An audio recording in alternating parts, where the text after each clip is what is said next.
Hey, Jeremy. Hello. Sorry, I would have been faster, but the cord popped out of my speakerphone. I had to climb down and grab it. That's why I just started it. I'm trying to get this music playing real quick. Shoot. Where'd I put it? It's supposed to be here.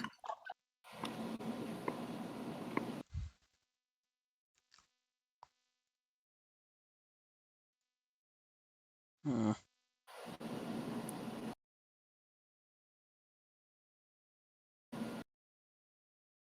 Here it is.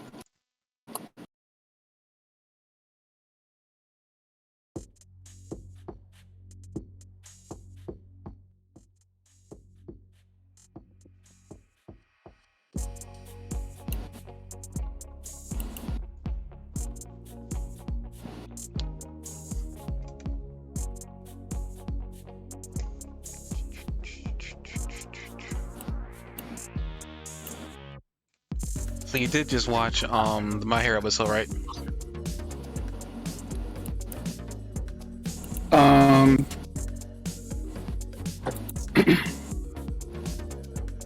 Yeah, I did. Twice.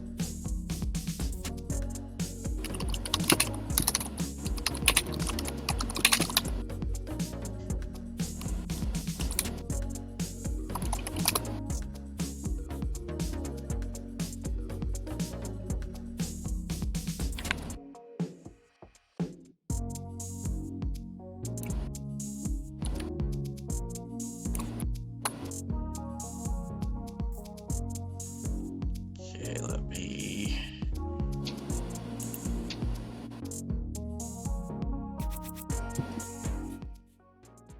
Don't want this overpowering. Okay, everyone, welcome back to another week of the Anime4All podcast. We're here to talk about the latest episode of My Hero Academia. The one that'll be the last one for, I'd say, a minimum of a week. I don't know how long they're going to go on a break. I think it just might just be a week, like most shows do. They'll take a week or two off. Guess I'll find out when we do some research. But this will be the last review for My Hero. So we will be back next week for Shaman King, and we'll be just doing 2 episodes like we normally will till like My Hero comes back on whatever rotation week that it does come back on. So with that, I don't think there's anything different in our analytics that I think is noteworthy. Just let me check this out real quick.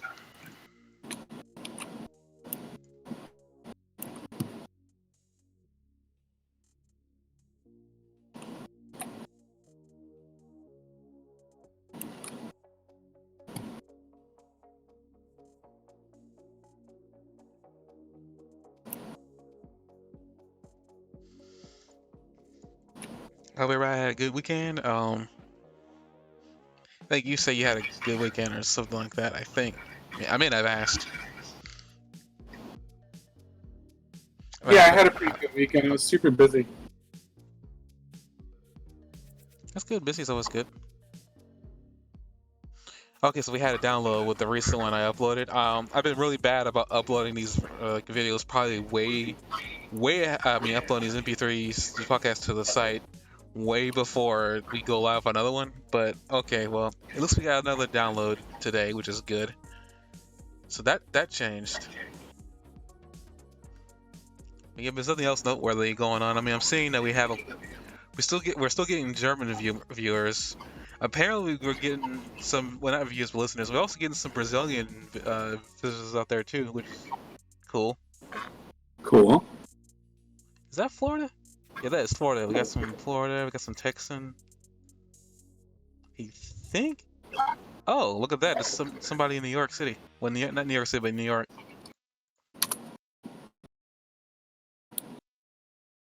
That's pretty cool.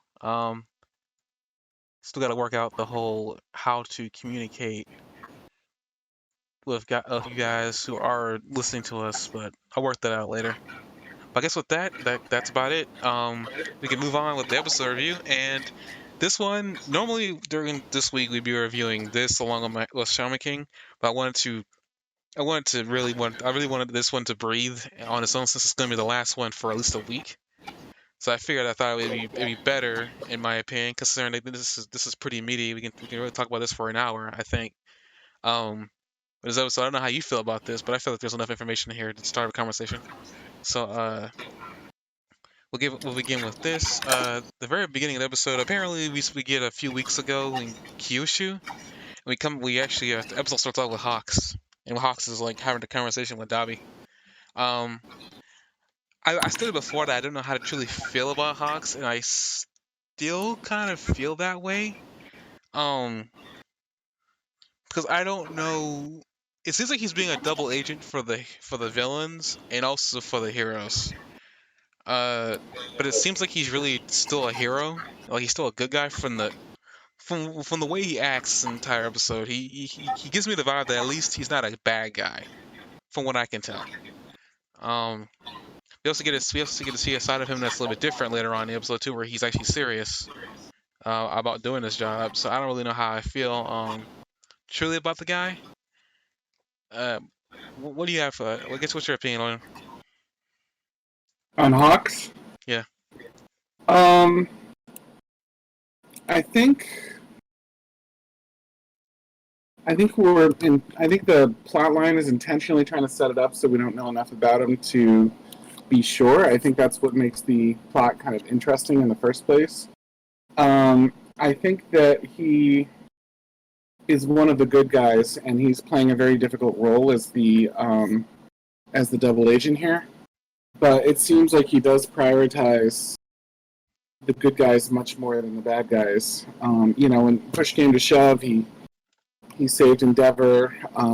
You know what I mean? But when they had something big to lose, he sent along the tip. You know what I mean? Despite the fact that he was being super monitored and everything else. So I think he's one of the good guys, and I think he's on their side. I think he's just playing a very dangerous game. I mean, I can see that. I just don't know how I truly feel about him. I mean, like, I feel like he's a good guy, and he's just playing double agents, which is really weird. I guess like with that, because he's on a crisis with Dobby, and Dobby, you can see Dobby's being wary of him, at least from Hawks' conversation. Hawks has been monologuing a lot in this episode. We can hear his thoughts and whatnot, so we know what he's thinking.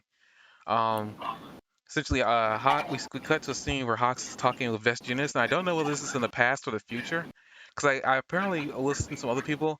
Apparently, this episode is out of order, and by that I mean that the arc that this is being placed in happens later, but they're doing it in this order to make things make sense. I think.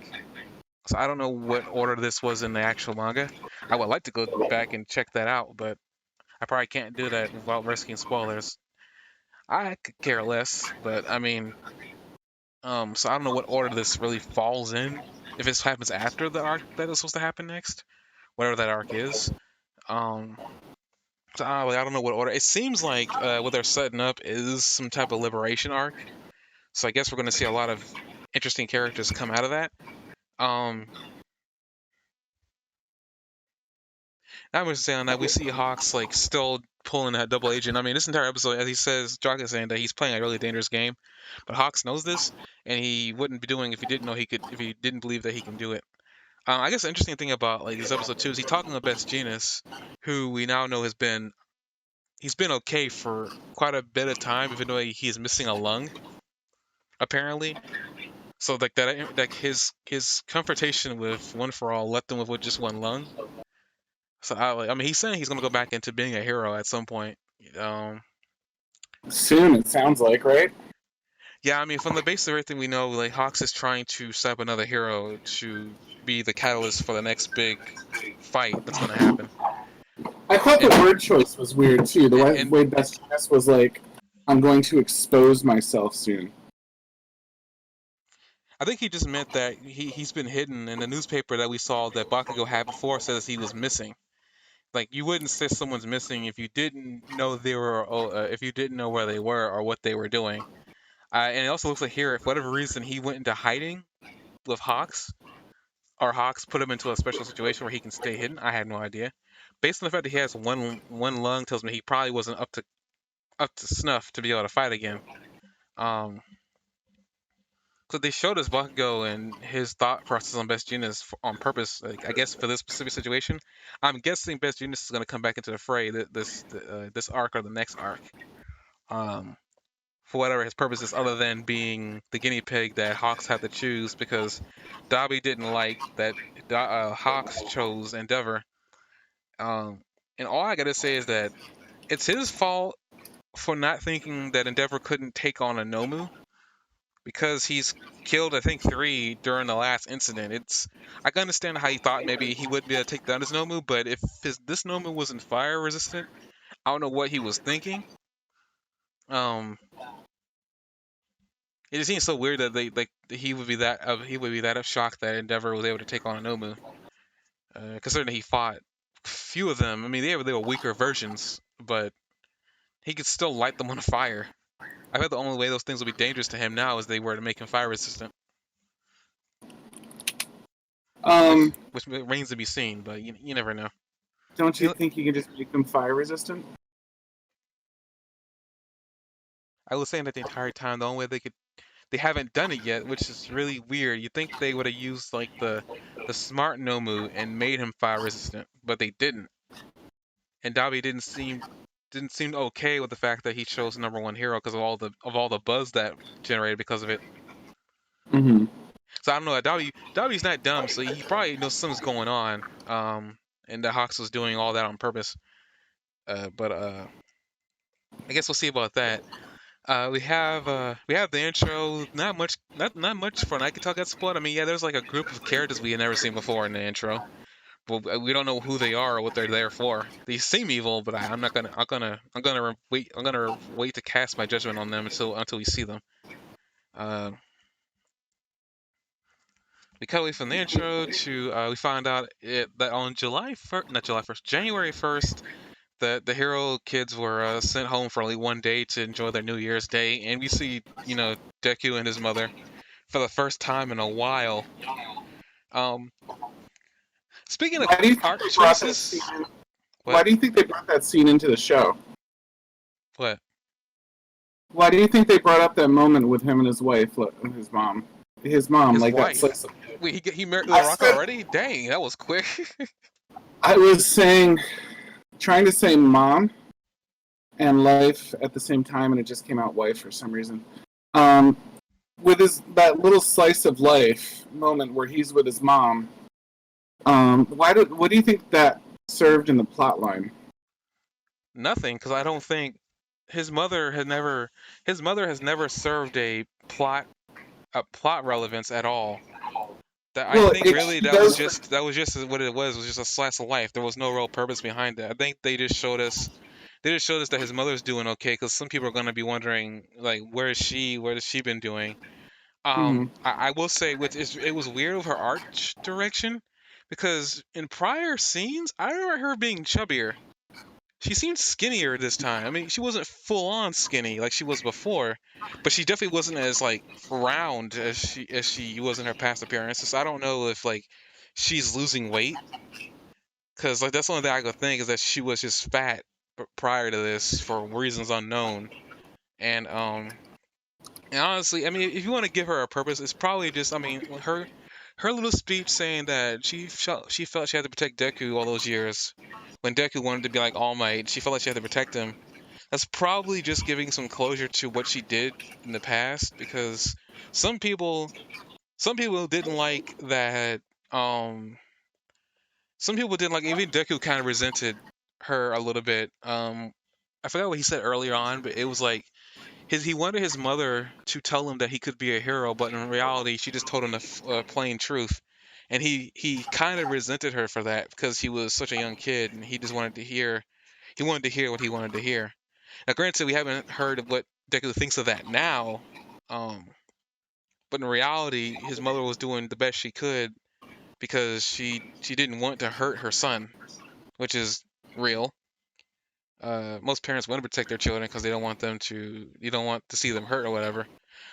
But we see in those scenes, Deku was more hurt with her just hugging him and crying as a little kid. Because you see that scene over again for like the fifth time in the series, I think.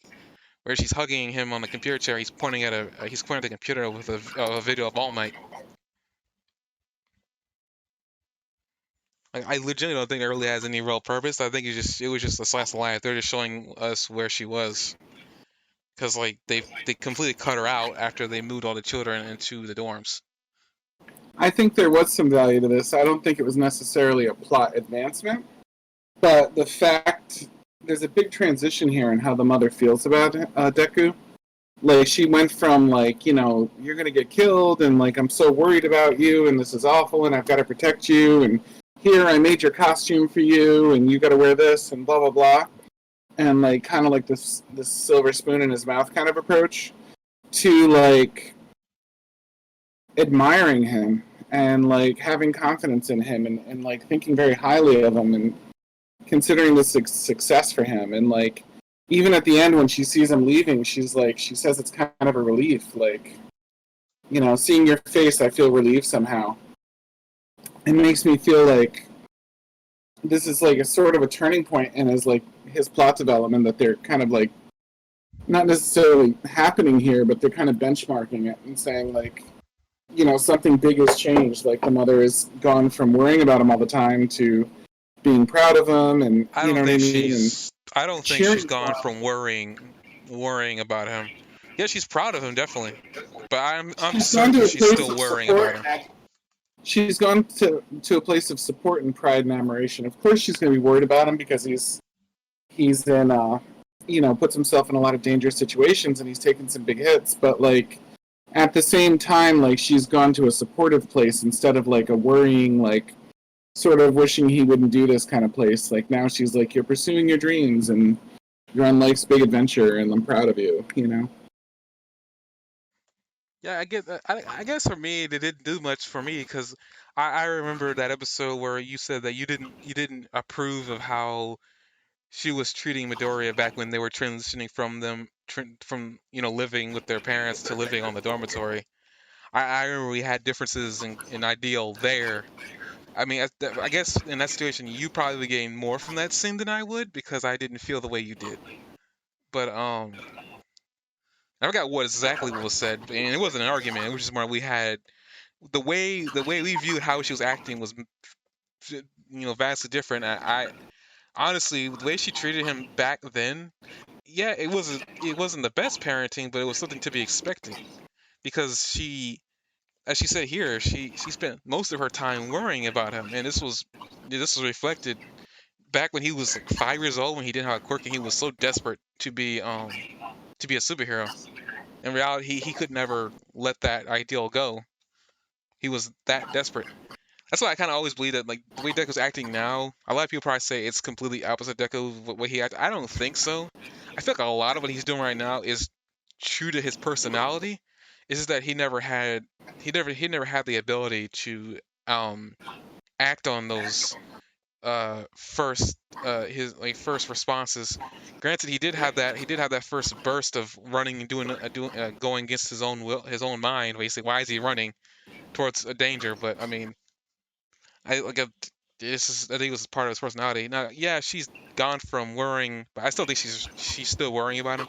I honestly, the fact that we saw her cry a river, um, in her home, which is kind of funny that they even like bring out that fact that's actually happening, that it wasn't just an animation trick. She's actually crying that much water because he's saying Right. like the people underneath with the roof is leaking. I was like, oh, so that's actually happening. That's just not animation. Oh, okay. It's just animation. What? It's just animation. No, he literally that I think that was actually happening in And a All world Might in a and world All where Might and All Might really inflates himself into a muscle form, and it's not just a thing.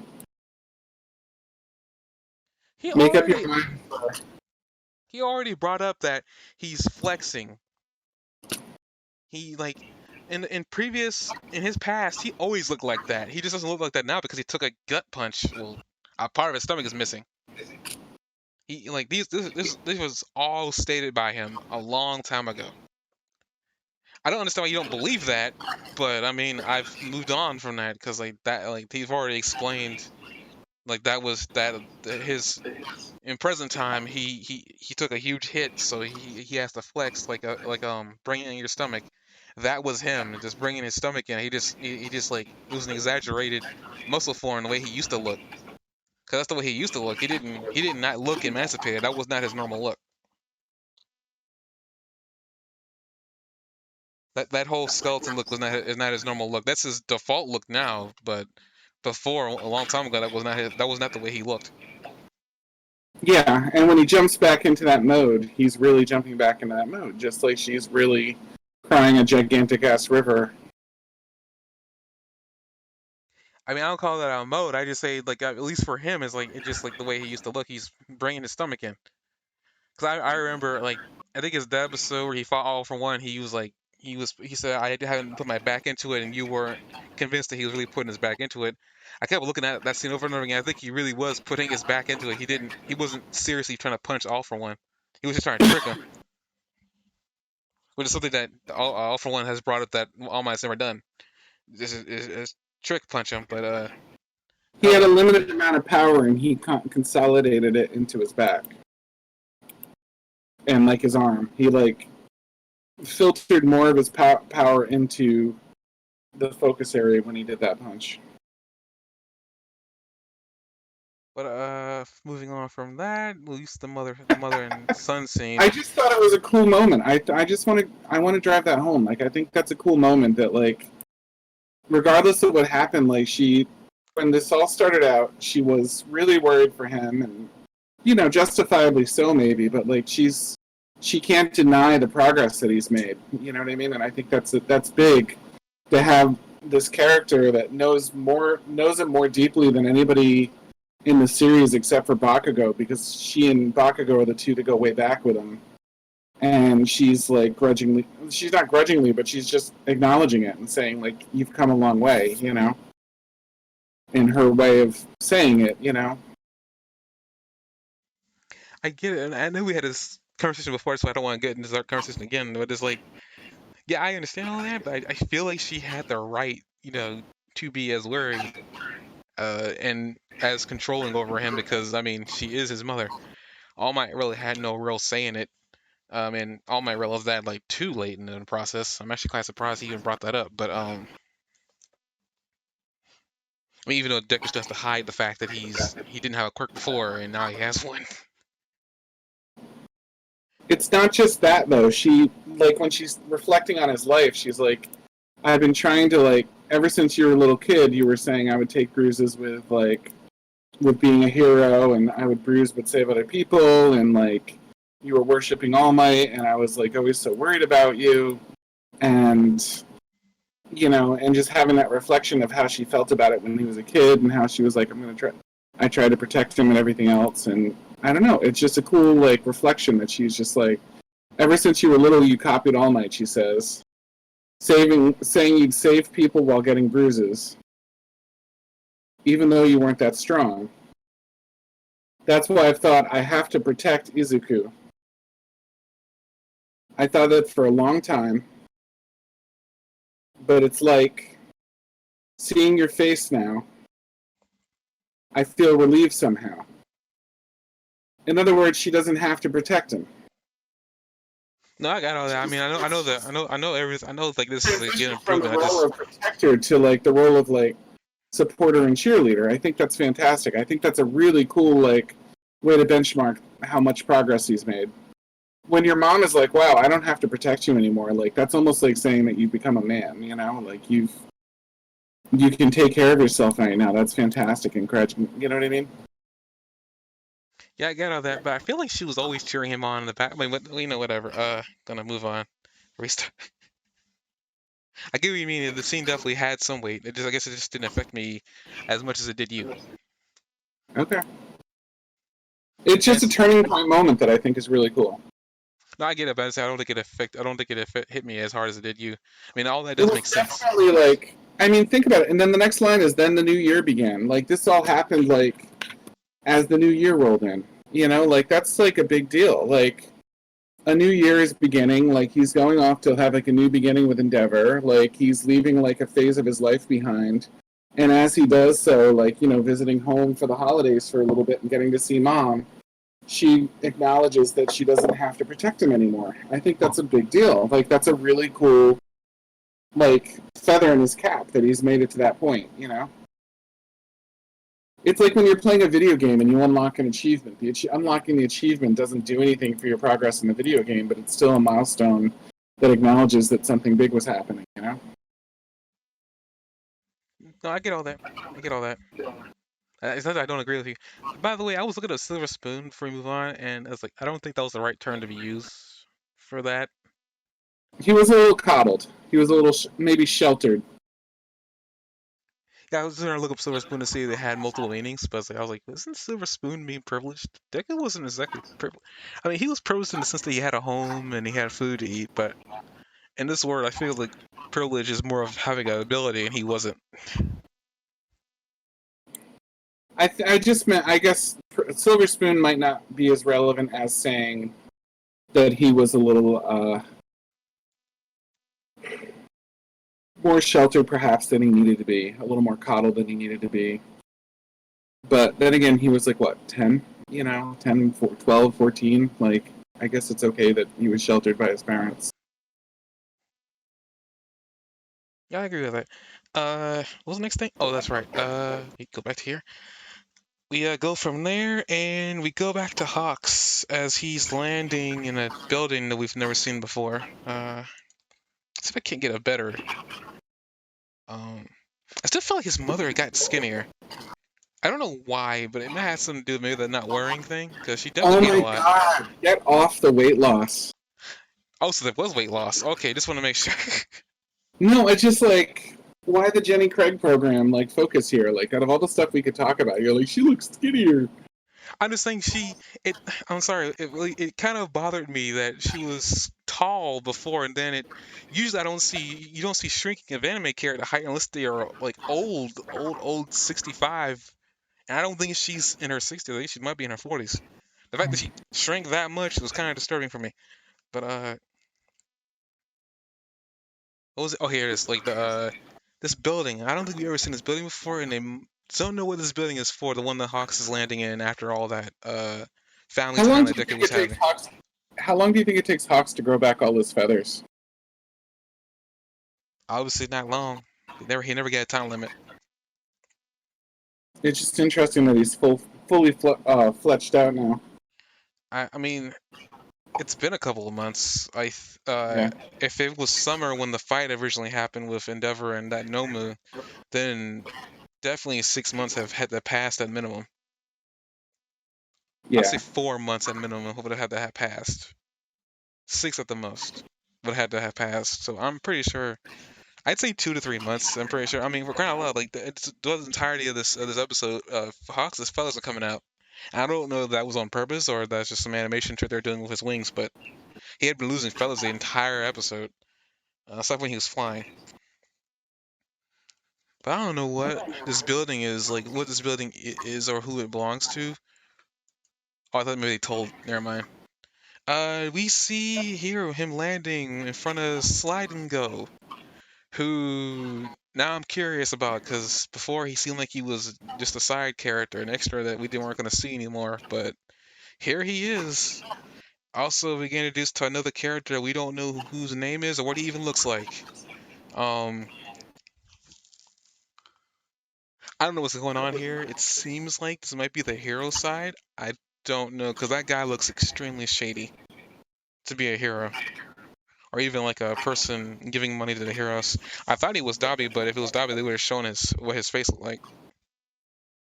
Because we already know what Dobby looks like. There's no reason to hide him. Mm-hmm. And if it can't be Dobby, because you don't see the burnt skin on his arm.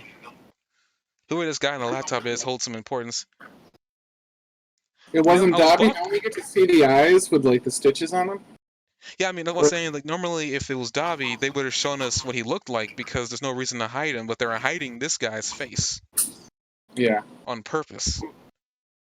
I don't know who he is or like he could be a villain because he's talking about how Hawks' position as the number 2 hero allows him to gain access to the hero's database and look things up. Because Slide and Go doesn't have that. Um, and also this guy's watching Hawks anyway. He confirms that because he was watching Hawks grab some coffee. And he said he was going to grab the black coffee, but you hesitated and grabbed this. And he's like, I just like sweet coffee. Like that was a really weird detail. They're showing him how carefully they're watching him. I don't know who this guy is. Is that hair or is that part of his coat? I don't. That's weird. At least the sub I was watching, they were implying that they installed this cameras on Hawks somehow, but that can't be right translation. 'Cause that doesn't make any sense.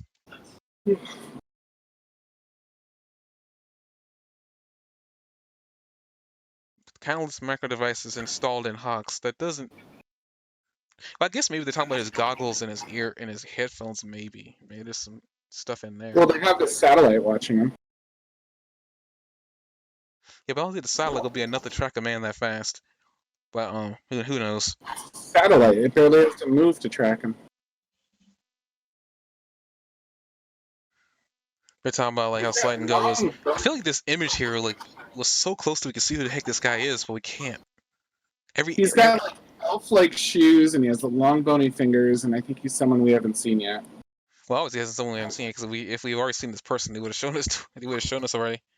Well, we cut away from that, and we see Bakugo, Deku, and Todoroki get off the bus to meet his father, and we have this really awkward father-son moment with Todoroki, I forgot his name. Dang, I forgot his first name.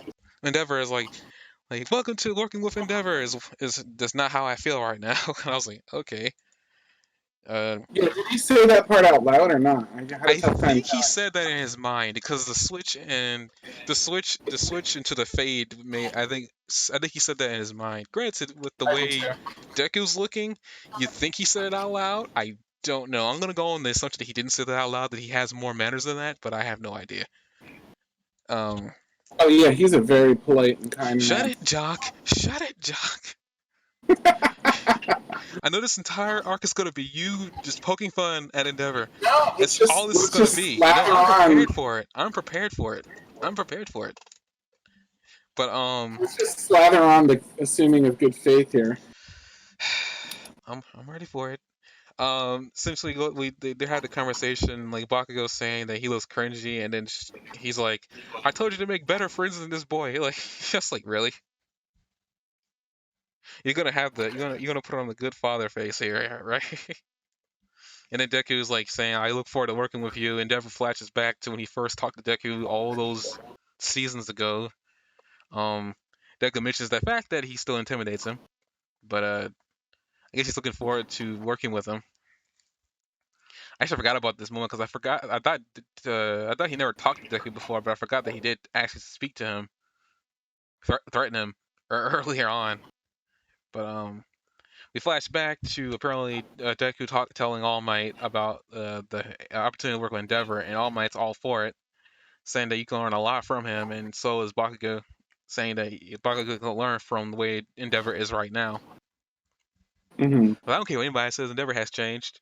I mean, is it enough? I mean, shoot, who knows? But yeah, for example, he's got a jacket on.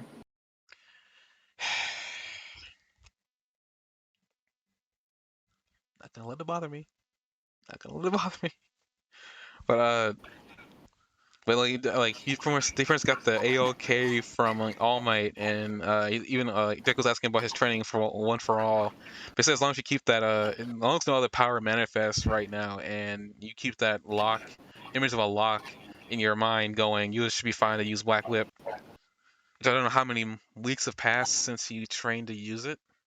But I remember a rumor that Deku's supposed to be learning how to control two powers with Endeavor, so I don't know when that's coming. As they're walking, Endeavor runs off, looking like a bigger jerk. But apparently they can keep up with them, and apparently I didn't notice until we get to the scene of the crime, but apparently he had either predicted an attack or knew an attack was happening. I'm still confused at how he knew that. You can make an argument that it was his agency, but he didn't have an earpiece in his ears. I don't know how he would have known that. That's really weird. He seems to be on top of everything. Is what I'm getting at. Is like he seems to have really picked up being the number one hero in his own way. Yeah. because he's fighting. He's fighting a glass man who thinks Endeavor's the devil. I'm not gonna get into this topic because everybody has their opinion. Moving on. It's cool though because like it's such a waste of a fight because like I kind of wanted to see that guy's ability. It We was saw like it here. I like mean, he was drawing it in glass. I know. It's just I would have liked to see that guy like in a more fair fight situation because it was a really cool power. And like I don't know, it's just like oh, you wasted a really cool idea for a power on like this little one-off moment, and like I want to see it. I want to see what this guy can do with any amount of glass. Like glass is We've already, versatile. There's a lot of uses we've already everywhere. seen though. I don't. I mean, Endeavor has said that he's really good at his a power, but he doesn't understand them, which I don't understand him either. But I mean, he's a crazy old man. His eyes are literally like solid white for no reason either. Yeah, I know. I wanted to see more of him. I thought he was really cool. Well, just because he's a Joe doesn't mean he's not gonna come back. Yeah. You do realize that, right? I mean, we're Mhm. gonna. You thought you were gonna see Top Hat, where that guy was the shrinking ability again, and so like at some point. I'm pretty sure we'll see more of these characters. Just because they're in jail, don't wait. You not see them again. They're dead. That's it. And the only character that's actually died in this show is Night Eye. Sadly, rest in peace, Night Eye. But yeah. I mean, yeah, he wasn't really fairly matched if a guy could melt his glass. But I mean, he's the only top hero in this city from the looks of it. So like, I mean, he decided and he attacked Endeavor because he wanted to anyway. He already called him the devil. Um, As his fight, we see Hawks in the. I guess he was apparently in a city reading a book on a skyscraper. He just happened to be in town. I don't buy that at all. But apparently the glass dude is running away. He thinks he's gonna get Endeavor, and Bakugo and Deku decide to get involved, only for Hawks to beat them by a millisecond. And also, I guess this is the first opportunity Deku gets to meet Hawks. Which I guess is even interesting because I think they bring up the fact that he's 22. That makes him 6 years older than he is. This brings up like how young he became a full-time hero. So Yeah. like, is it interesting here? Uh, the Prometheus Endeavor managed to arrest the Glass dude, who I think is Star Servant is his name. He never says his name the entirety of the fight until like somebody says, we didn't mean to do this. We had to obey Star Servant." That has a long name. And then we see this guy dribbling off some propaganda that his light brings darkness. Uh, he seems very cultist like there might be a cult out there who hates Endeavor. I mean, it wouldn't be the first. He wouldn't be the first person to hate Endeavor. I mean, this must work, but we're not gonna get into that either. Uh, Deku pretty much meets, like, he says, "Nice to meet you," with Hawks. Hawks says he already knows about it because Tokyo told him about he's the guy who broke his fingers. I thought that was an interesting detail they decided to bring up. Hmm. So at least that means we know how early on he heard about Deku. It's a But classic way for Hawks to be so irreverent. Like Hawks, like nothing. Hawks is like reverent of nothing. Like it's so on brand for him to be like, "Oh yeah, you're the guy that mangled his fingers." You know what I mean? Deku is like one of the top three probably students from his class, which is the top class and the top university for heroes in the country. it's not really a university; it's a high school. But I mean, that's tomato. But Well, you know what I mean? Like I know it's tomato. Top school. That's really all that really. That's all you need to know. he's not bragging about it, but he's in the top class. He's at the top of the top class and the top school in the nation for heroes. Like that's bragging rights that no one ever talks about. And Hawks, I understand that he's the number 2 hero, but like this is like the up and coming. Like this is the next generation of heroes. Deku could very well be like the next Hawks, or give or take a position in the top heroes in the future. You know what I mean? And Hawks is like, "Oh yeah, you're the guy that mangled his fingers," and like that's all he knows. And Deku's like, "Yeah, okay," you know what I mean? Like because that happened like not 6 seasons ago, but it happened a lot of seasons ago that he stopped mangling his fingers. And I don't know. It's just an interesting way to write him off. You're the kid that destroyed his fingers. Like I don't think there's a more effective way to write Deku off than that. Well, he's the writing of Tokiyami saying that Tokiyami is over helping with sidekicks at their hometown. I was like, okay, that's kind of interesting. That Tokiyami, even though Tokiyami didn't have a high opinion of you at the very beginning of it, but I want to just talk about this book that Hawks brings up to Endeavor. In the words meta liberation, I want to point out, or at least ask you, have you noticed throughout the course of the series, when they go to the TV, when the TV has been like a behind the scenes thing, have you actually been like trying to read what the reporters are talking about, or even read some of the subtitles of like what's been going on in the world of My Hero Academia? No, I read so slowly that it's all I can do to just follow. Okay, that's fine. I mean, it's nothing. I just like I happened to pick up on this because I always wondered because there are various scenes where they have them sitting in front of the TV and it's like, why are we seeing this all of a sudden? But last I think it was the 2 episodes ago. There's actually something going on TV and the news, and it's actually kind of important because it's kind of top news. But meta liberation actually kind of been has actually been kind of brought up in the background for a while, and it's been happening in the background. It's kind Mhm. of like I would say this is kind of like an interesting way to build up further on background noise that you probably haven't been paying attention to. Um, They've been talking about like things been go. There's like been serious problems going on with metahumans, whatever, quirk people who've been like causing trouble, and there's some company who I think is owned by Despero, who's the guy that's brought up in this book. They've been like fighting behind the scenes with Despero. But I thought it was kind of cool that Hawks has a book written meta liberation. It's like that's a little bit on the nose. Well, we now know what's coming next. It's weird. Despero. I think his name is Despero. I forgot. Is it a Despo or something? It starts with D. But It'd be relevant if it was Despero because that's a DC character that starts a cult. well, I think we'll see. I think we'll see his name in the book once we're reading it. But I guess before we get to that, Hawks is trying to give Endeavor some hints here without actually saying it out loud. And he changes his demeanor while giving him these hints because he feels like Endeavor would notice something's not right. And I mean, it takes Endeavor a little bit, but yeah, he definitely does catch on. I mean, later in the episode, but we definitely do that. Endeavor does catch on. It's like that, he's trying to tell him something, and he's trying to do it on the sly. Deku, being Deku, almost ruins the plan, but Hawks apparently had 3 more books on him, almost like he was intending to give it to some 3 students. Destro. Destro. Destro. Okay, well, kind of wait until we get, but yeah, Destro, like apparently he's like the guy behind the liberation.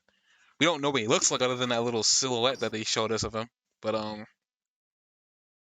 yeah, there is some cult going on in the background that wants liberating metas because Hawks bringing up in the book that apparently they're looking to liberate all people with powers, which kind of goes into the whole thing about like how I forgot how many seasons ago, but it was definitely the reason why they went after their licenses. You find out from a cop pooch that it's illegal to use your powers without a license, which that was a whole thing and a whole stupid thing. But I mean, I guess it was purposely put into the plot so we know something's gonna come up later. Because a lot of people didn't agree with the fact that why are powers illegal? It's kind of a part of your person. Why would you make Yeah. using your abilities illegal? But it looks like here it's gonna come up at some point based on this Destro dude, who has been in the news too. If you actually been looking at some of the news when there is a TV on the screen, he has come up with the news. So I just like how sly it's been put in the background. Pretty sure that was not how it was handled in the manga, but I love that if it was some like if it was some anime privileges that they were doing that too, it was kind of funny that they were doing it in the background, hoping that they get to this point. But Hawks flies off, giving hopefully Endeavor caught the clue. We go over to Endeavor's agency, and the first thing we see is 4 people from his agency who I don't recognize at all, and we see one of his sidekicks.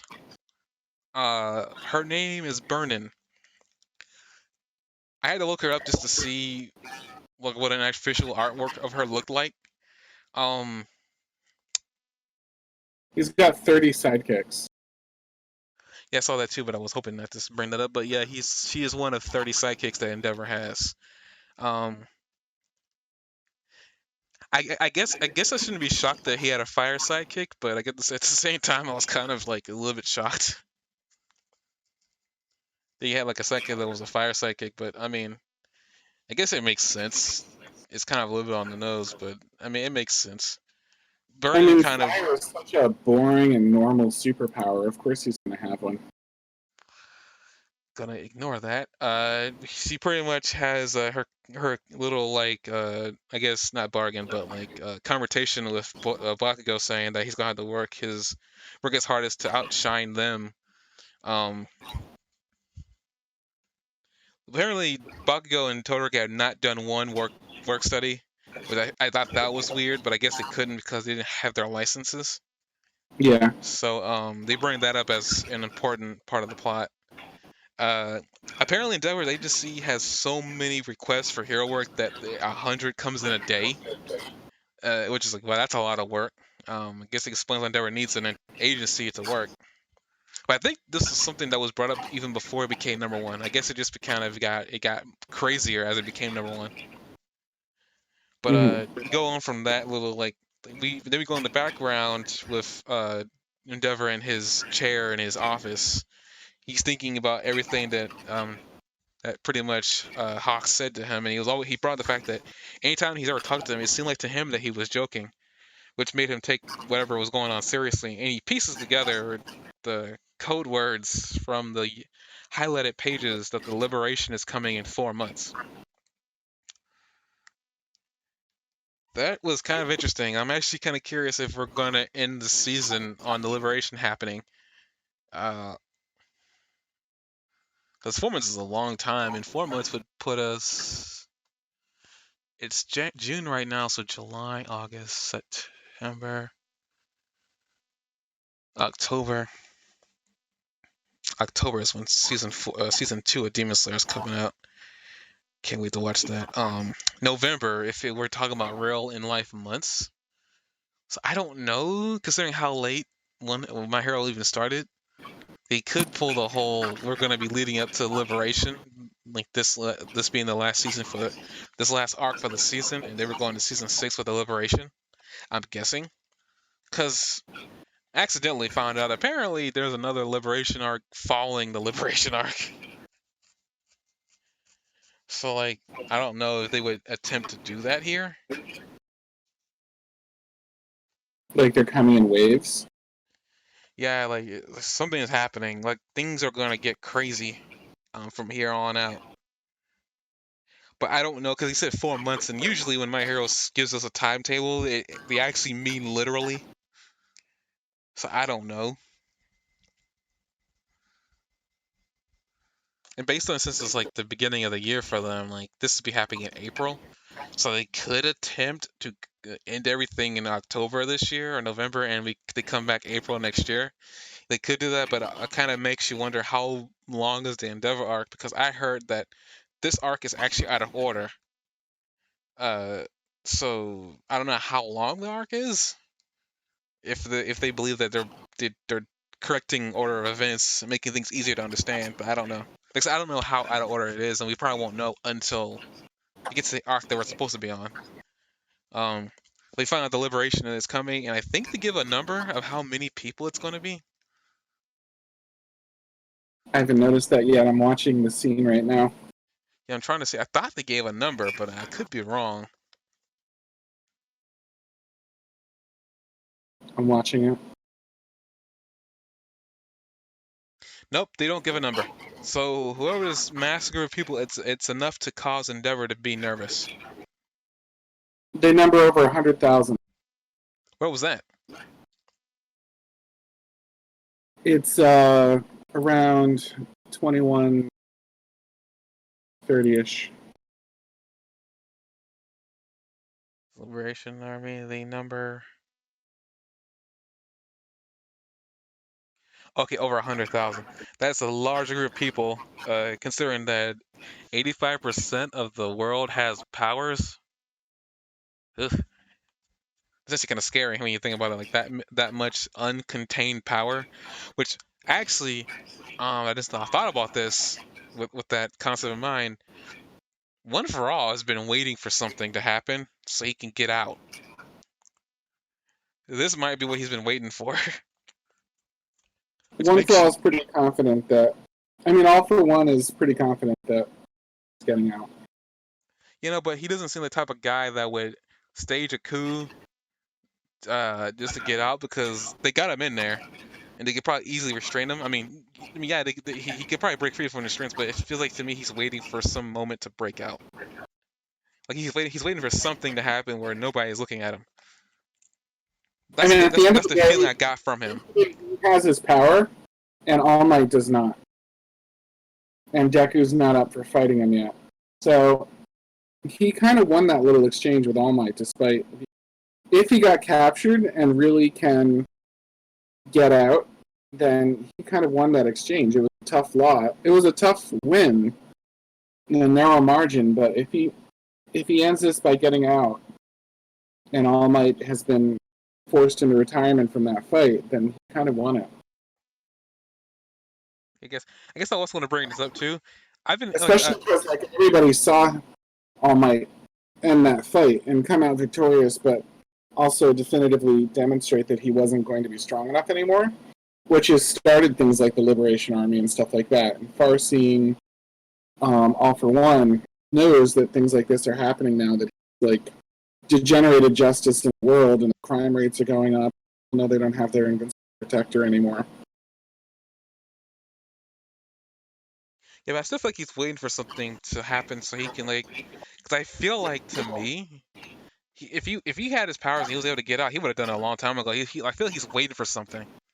I feel like he's I literally think he's waiting for I something. think, I think he's put himself in there so that his little protege, the guy with the hands, can come into his own. And he's like, because he says it straight out. He's like, "All Might, you're like staying there and guiding and coddling your your little your next of kin kind of, but like he's stepping aside and letting the guy like fly on his own right now, become a villain in his own right." So it's just two different ways of growing like their respective students. Yeah, but I think Shigaraki's done enough growing as it is. I feel like that's why I feel like he's waiting for something. And I'm not saying he couldn't get out of it. I just feel like he seems like the type of guy that he's been waiting for centuries, fighting the users of One for All. He's fought every single one of them. Yeah, The only one he's fought that he's had a problem with is All Might. So to me, I think he's waiting for something. Like I feel like he's got to be waiting for. If it isn't the Liberation Army thing, it's something else he's waiting for. And I'm I not do saying he too. has anything But to I do think with the he's Liberation Army, but it might. I feel like it I has to think be. he's confident that when he does get what he's waiting for, he's going to have the solution he needs. Like I Yeah, feel like he's waiting smugly for it, not like with anxiety or anything like that. Like I think he's waiting with a feeling that he'll win in the end, and he's just having to bide his time for a while. yeah. I'm not saying he's anxiously waiting, but I feel like the Liberation arc, because if you go back to the backstory that we saw of the little brother and the older brother, we saw that one of All for One's greatest strength was talking to people and getting them to uh, uh, prepare for an uprising. The Liberation Army thing, whatever this is the closest thing to what he tried to do a long time ago. And he's not a part of it. But I feel like considering that the police, the people who are watching him, will be so much more, they were so much more content, well, not content, but they be still having so much in their hands trying to stop an uprising out there, that it'd be the perfect time for him to to break free, or if he can't break free, be the perfect time for Shigaraki to break in and break him free.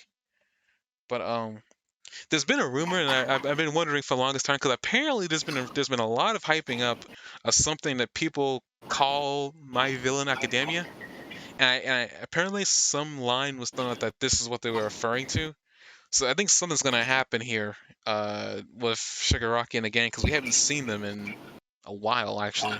The last people we saw from that group was Twice and Toga, and that was like during the Chisaki stuff. Like Shigaraki's been in the background somewhere, just like biding his time. If anything, this would be the perfect time for him to show back up and cause some serious damage. You don't think there's any chance that this 100,000 strong or Nomu?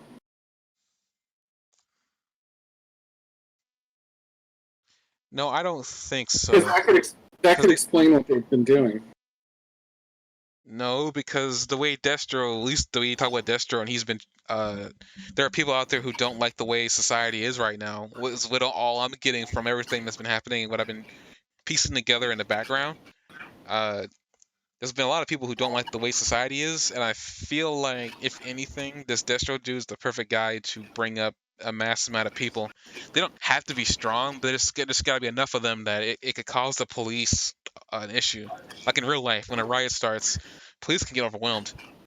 Like, even though they're supposed to be the rule of law, they can easily get overwhelmed if there's a group of 1,000 people rushing, rushing into one direction. We had an instance of that in January, but I could date this content, but wait, was it this year? Yeah, it was this year, but I highly doubt it'd be Nomu because I feel like they would not be so well, he would not be so coy to let Endeavor know that it would be Nomu, because I feel like he can get that through a message. He wouldn't have to like tell him outright, but I feel like he can get that through a message. Because I feel like the words no and mu would have to be in that book somewhere. Yeah. So I don't think it's Nomu. Plus, they don't need 1,000 Nomu to do what they need to do. They just probably get 5.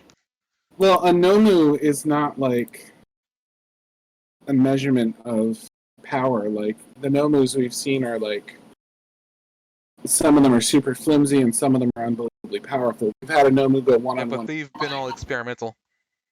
I know, but we've had a one-on-one go. We've had a Nomu go all on one-on-one with All Might, and then we've had a whole Nomu factory like taken out by a hero invasion at one point. Like the Nomus are very variable in what they can do and the Well, I quality mean, of All them. Might didn't really defeat that Nomu. You just knocked it out into like into a hole in a part. All of this, I didn't say that. I said we had a Nomu go one-on-one with All Might. I never said he won. I just said that we had a Nomu go one-on-one. You know, was that caliber where All Might had to go one-on-one. And then we also had um, we had other Nomu that like were pretty much just cannon fodder. So I think that like there's 1,000 Nomu could mean like if 995 of them are trash Nomu, that doesn't really mean that much, you know. I think Bakugo could take on like 10 crappy Nomu alone if they were bad enough.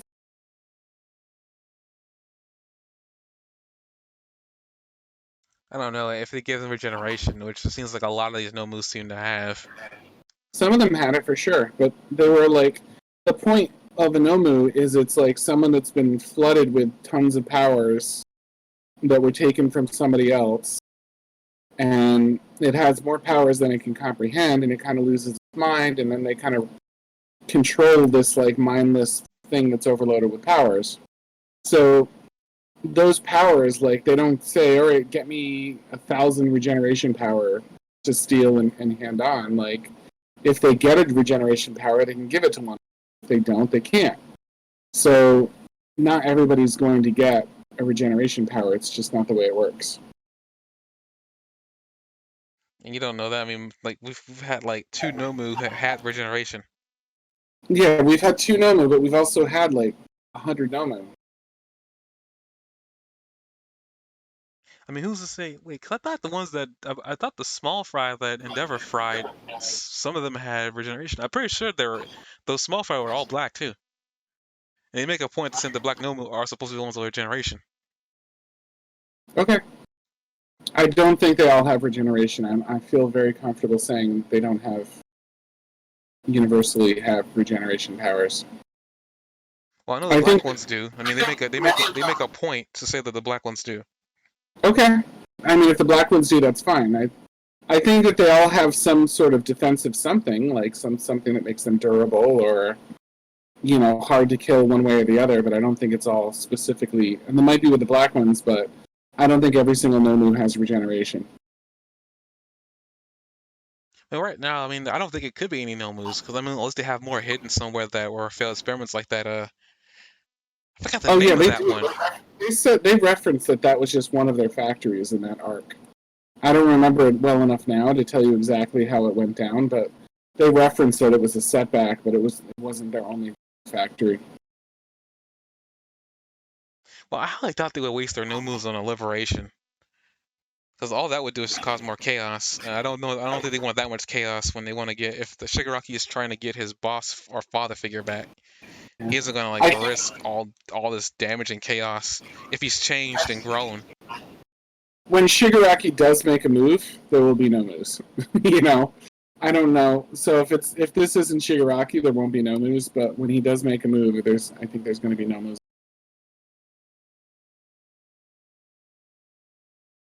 But I mean, Endeavor can burn them all to similar. Because I keep on saying this, and I've been waiting for it to happen. They need to make one if they really want one of these things to kill Endeavor. They need to make them the fire retardant. There's no other way around it. Because he's gonna blast them. Or like even if they do manage to get do some serious damage to Endeavor like that high end dude did, like they still gotta deal with Todoroki, his son. They still gotta deal with him. Like I mean, Yeah. and he's got high caliber capacity for fire. He just know how to bring it out. So like I mean, they've got to make these guys fire retardant. But I just feel like because all they've been doing is fighting All Might, Endeavor's only recently become a problem recently. So if they did have like no moves in the factory, because all for one's been in jail, so they can't be giving them unless there's another way to give people powers. I don't think like there's a they if they have factories, they've already had people. They've already got these no moves set with powers already. There's no way to give them any more. Which makes me like I feel like they've got this is a problem with Endeavor. But maybe that's kind of why Wadawi got upset. He's like, like why'd you bring number one into this? You shouldn't have done that. But so they just kind of weird. Like I feel like they're not gonna have it because if Endeavor's there, they're gonna there'll be a limit to how many he can light on fire and burn. But I'm pretty sure that the limit won't be nowhere near as much as they need it to be able to do any real damage. Mm-hmm. So I don't even know. It's like I feel like they need to make these things fire resistant because there's no way around it unless that high end Nomu that he fought maybe all the other ones got brains too. Like I already said before, Or they no, just a Nomu with a brain is dangerous. or they just target Endeavor, and take him out before they start their battle. Like Endeavor becomes a kingpin point. I mean, think about before you get into this, we can agree that All Might is in his prime is hands down better than Endeavor, right? Like that's the thing, right? Whoever has the one for all quirk is going to be probably the number one hero in their prime of that time. Yeah, I can agree with that, but at the same time, those Nomus you can't destroy them with like, and Give me he's a minute. already Give me tried. a minute. I know, but that's not where I'm going with it. I just wanted to agree on that, so it wasn't a distraction for my next point. There's a big jump down from All Might to Endeavor, like in power. Endeavor is more useful against Nomus, sure, but there's a big drop down from All Might to Endeavor, and also in the public eye. Like Endeavor is very, very, very respected in the public eye, but All Might was like the one that everybody saw and started cheering, and Endeavor everyone sees, and they're glad that he's there. The next one down is Hawks. And in my opinion, Hawks is a huge drop down from Endeavor. And as well. Like I think it's a major, major step down from Endeavor. To go from All Might to Endeavor and Endeavor to Hawks is a huge drop down. If they were to take out Endeavor,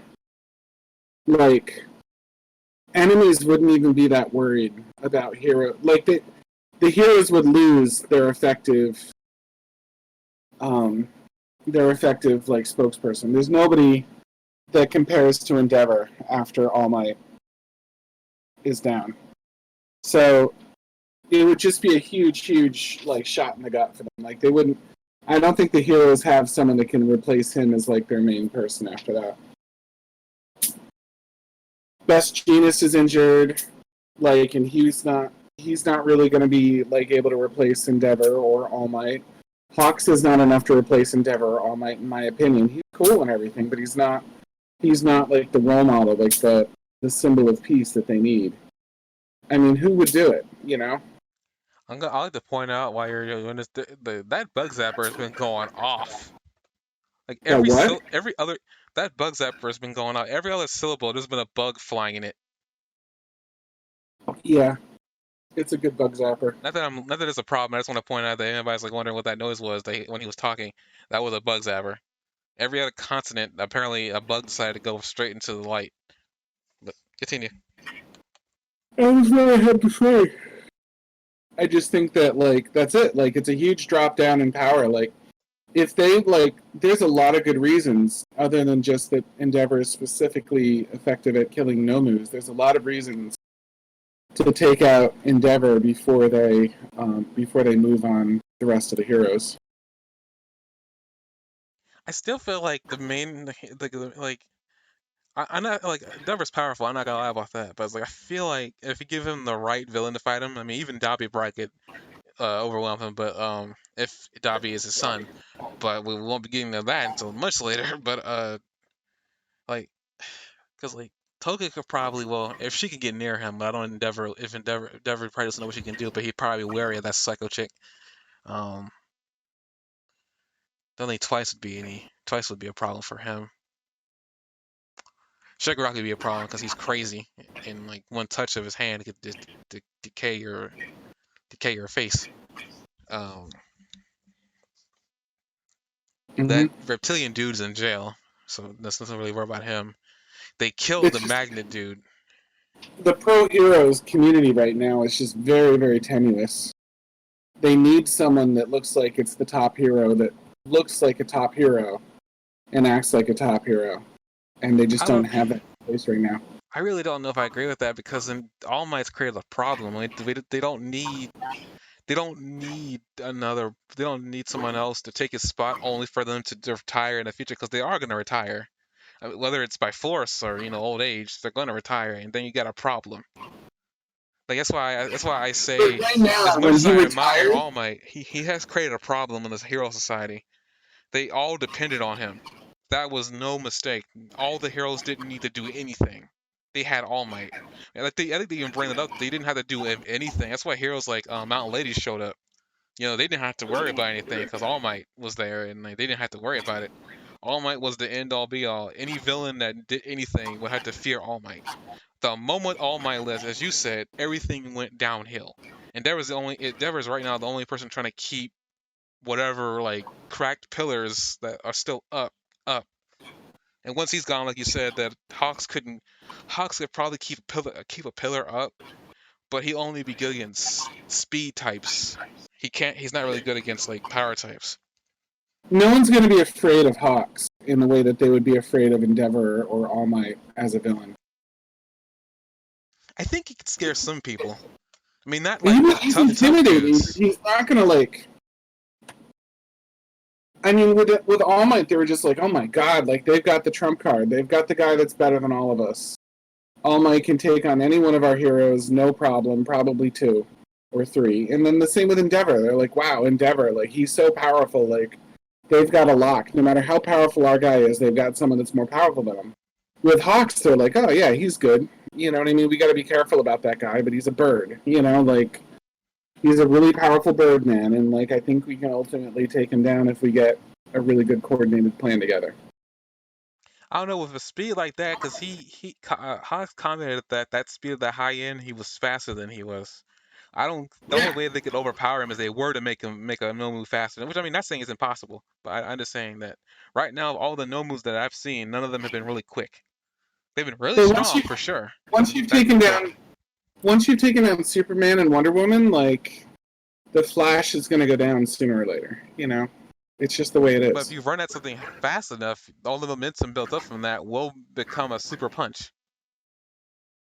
Yeah, Just saying, that's like one of like the Flash's abilities might just be speed, But it's the speed and the application of it. Plus, the Flash is not a good example because the Flash has the thing called the Speed Force, which is a god energy.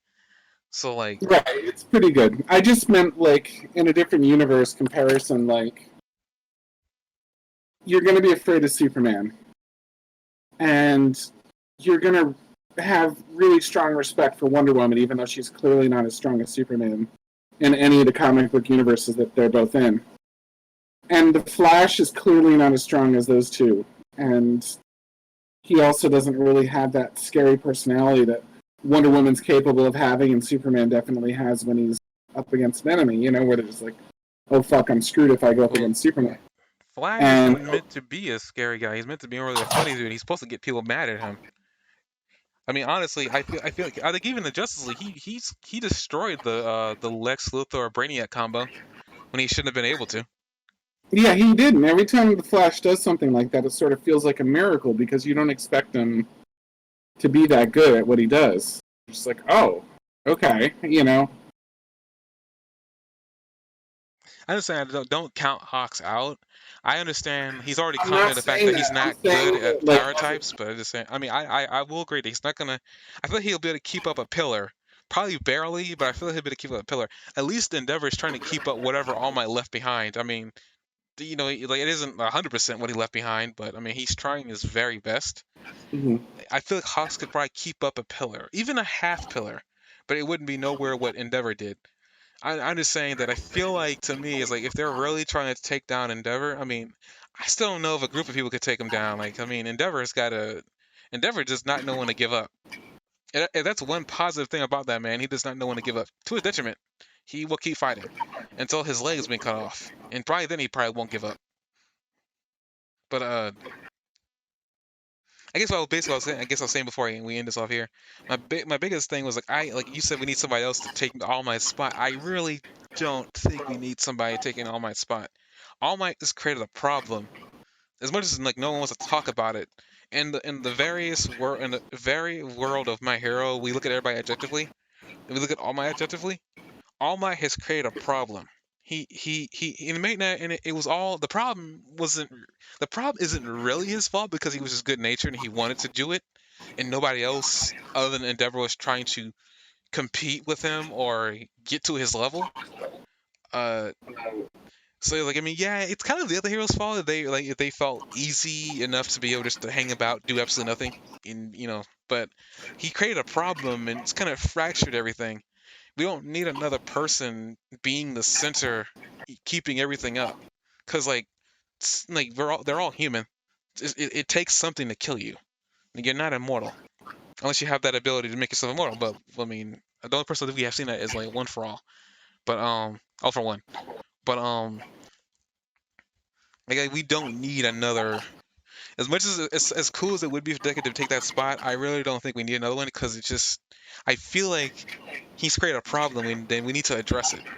We need to fix whatever problem he created, and if then you want to put somebody on that spot again, sure, by all means. But we need to fix the problem underneath. Like the pillars weren't as strong as like All Might thought they were. Because if it was, people wouldn't be panicking that All Might's gone. They see the other heroes are around. There's a reason why the hero is a profession.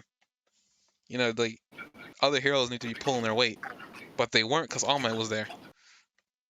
Again, that's probably their fault, not really 100% All Might's fault, but he still contributed to the problem. Yeah. That's really my that's really the issue I had with the character. I mean, and it was only an issue that came up after he left. What else is he supposed to do? I don't know. I just and it was only a problem I only realized that was there after he had retired and his power disappeared. 'Cause I didn't think he was gonna like disappear and not be a hero anymore. But like with the moment that it happens, it's kind of like the whole idea of Superman. Superman's the pillar that's keeping everybody safe in the DC universe. Like people, when there's somebody nobody can defeat, they call that man in to defeat them, and he never seems to die. He gets hurt a lot, but like he doesn't. You're never gonna imagine a world without him. Because I mean, even the worlds that don't have Clark Kent, there's another Superman involved in there that's as powerful as he is. Like I don't know what else All Might could have done or should have done. like I said before, isn't that really all his fault? I mean, it was all in good nature. All Might's a good natured individual. He did all that because he wanted to. He wanted to be the pillar, but I feel like he didn't think through the implications that he was having. You know, it was all it was all in his good nature that trying to do all that.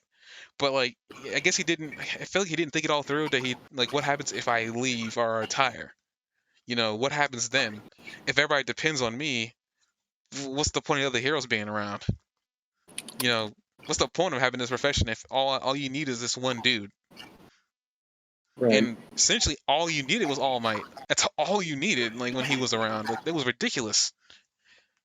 So like, I don't know. I feel like it's like a 50-50 thing. Like the heroes that were underneath him should have been doing their best to keep up and at least do what Endeavor's been doing, trying to keep up with him. I think it's the only real reason why Endeavor is like the second best thing next to All Might, because Endeavor was the only one trying to, you know, be better than him and be save more people than he was. That's why if anything, Endeavor had earned the number two. Everybody else below him from there didn't even deserve to be in the spot they were in.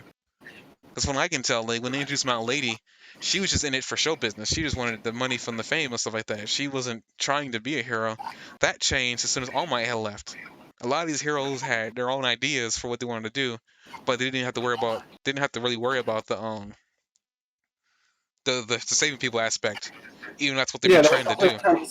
that was the whole premise of the Stain arc. Like nobody had anything to worry about. So I'm just saying that and Stain caused a problem even when All Might was around, but I feel like that's why I truly believe that we don't need another person taking that spot. We need to fix the problem that All Might had created, not on purpose, just the problem that he had created. And I feel like to me it'd probably be a lot better if All Might has acknowledged that he created that problem, but it doesn't even seem like even his retirement that he realizes that there's a problem been created from him being the number one for so long and then him stepping down. But instead, he's like perpetuating it by passing Deku. But again, what would he do otherwise? Like he has to. Deku's going to be the most powerful hero if he can get this thing down, right? Yeah, but as I was saying, like, I mean, and the problem might not even become a problem really at the end of the day when the manga ends. But I'm just sitting there saying that when I'm thinking about the future of the world itself, um, and I don't know what else he could have done. Maybe he could have trained the other heroes. I have no idea. But when he was so focused on trying to prevent evil, that I mean, what's the point? That's what I was saying. I don't really know. I feel like a lot of the problems kind of stem from All Might. Like, and I'm not saying that like he did this maliciously, as I keep on saying. It was probably all by accident. It was a byproduct of what he's been doing. But I mean, at the same time, it's like I guess like there's nothing else he could have done. Maybe it really is up to the other heroes that maybe they shouldn't have been slacking off what they were doing when he was doing everything. But what can you do when a man can be in Tokyo and jump to Japan and attempt to jump to America in just a single two leaps? Like, what can you do? You can't beat that speed. I mean, Endeavor was And still trying to. Like I forgot his record when All Might was around, but like, that was a depowered All Might too. huh? That was a depowered All Might too. Oh, that's right. But yeah, I mean, No, Endeavor was because trying his like even like best when he to, landed, like the guy was like, "Oh, I thought you'd be here faster." yeah, that's true. I mean, Endeavor's the only one who was trying to like. I mean, and Hawks says this in any of the flashbacks we have with him that he looks up to All Might. I mean, not All Might, but Endeavor. We even see it in the ending credits where he has an Endeavor doll. So I thought that was kind of cute, but Yeah. it's like he says that Endeavor was the only one seriously trying to like get up to his level. I mean, we see in the flashback that there's a hole between him and All Might. It's like All Might isn't even like next to the hole. All Might is so far ahead of the crevice. He's just trying to put a piece of plywood and some stone down so he can step on it. Mm-hmm. So like, I mean, yeah, I mean, what could All Might done? I mean, maybe he could have like really helped out the other heroes, telling them this or that, telling him his trade secrets, but if all he was trying to do was be the pillar, which is what he was doing, then I mean, at the end of the day, he was doing all he needed to do. But it's like, And maybe Deku will be different. Maybe Deku will see that there's a problem that All Might created, and maybe he's gonna try to fix it as he's trying to get up there. But and All Might's actions weren't all bad. I mean, he's inspired kids to want to be just like him. So I mean, what he did wasn't all bad. He definitely inspired people. Um, I wish he inspired the heroes that were supposed to be underneath him as his colleagues more than the kids that he was inspiring. But I mean, hey, what hindsight's 2020. Yeah. But I don't want to look back at 2020. Why did you bring 2020 into this? and with that, we're going to end the podcast here. See you guys. See